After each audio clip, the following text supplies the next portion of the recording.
All right, what's going on, y'all? So as you can see, we're in a new location. Well, not really new. We're at the Internet Money Studio, but I feel like I don't film enough videos here.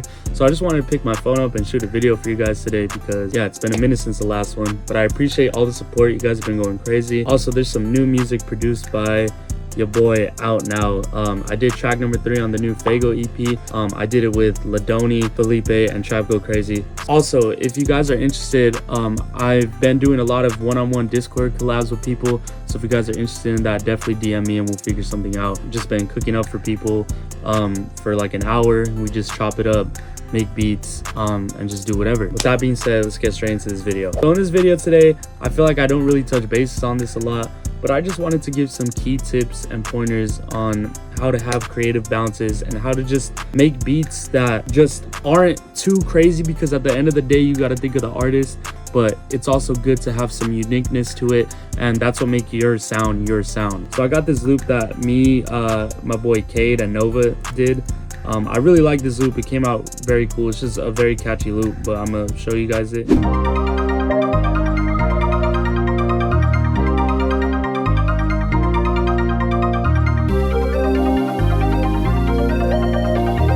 Okay, so the first thing you're gonna want to do when just thinking of whatever drums to put on it, I feel like a lot of people got to realize this. There is certain drum sounds that sound good on loops. Everything has to complement each other, if that makes sense. So you can't just go in with the mindset of like, all right, I'm gonna put whatever drums on this and it's gonna sound good, because in reality, a lot of trap drums do sound the same.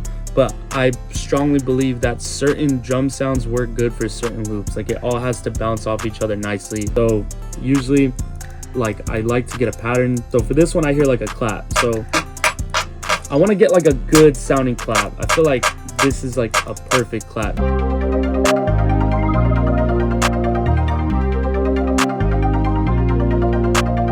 So after I have the clap and I'm already getting a bounce for it, I like to go in and just get a hi-hat. So usually with hi-hats, that's something that I don't like to use, like very weird hi-hats. Like in a lot of my beats, I feel like my hi-hats in specific are just usually like a normal hit hi-hat, or just a hi-hat that doesn't sound like crazy and weird. But sometimes it's good to use that. But for this one, I'm just gonna use a hit hi-hat.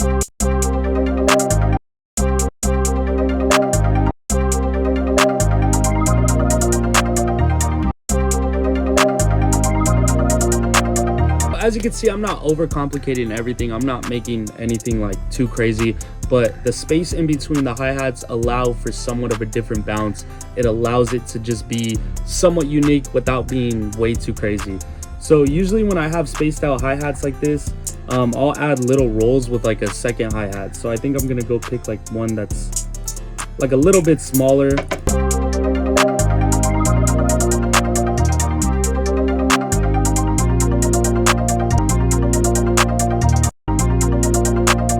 Bro, we gotta add in the bag. So usually, as you can see, I don't like to just put sporadic stuff everywhere.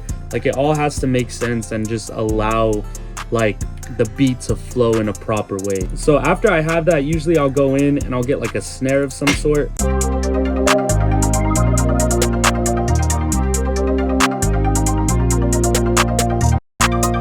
It is okay to put more than one snare, but you just gotta make sure that it's not all over the beat and like just like crazy like snare rolls like everywhere, like that barely leaves any room. After I have like the bounce going with the perks and stuff, I like to go in and just get an 808. Always put cut itself. You don't want the 808s bleeding into each other.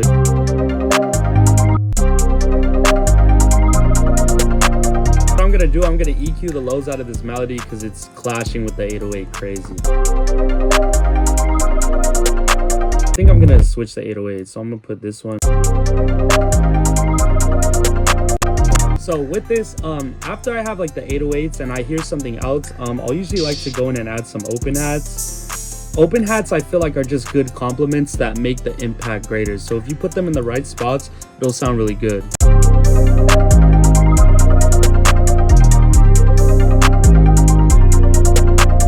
A lot of times, usually on the one, I like to add a crash of some sort because I feel like that just gives the whole beat a lot more impact and it separates the sections. So it's like you'll know when the hook goes into the verse. And then a lot of times I even like to sometimes put an effect on the one. So I'll go in and I'll try to find just like a cool random effect.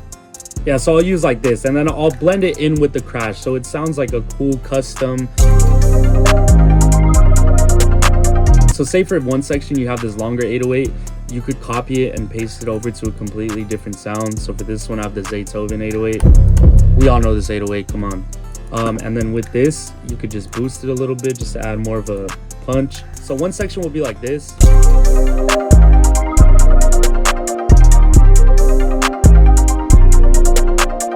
and then it'll switch into the longer 808.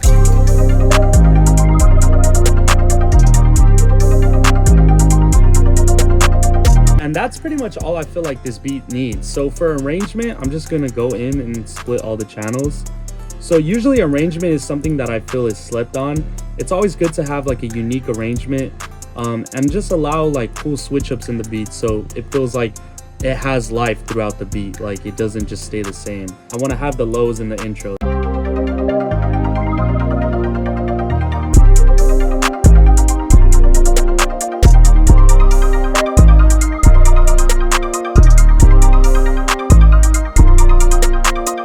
So I feel like that's a really cool way to start it, and then it could drop into the long 808.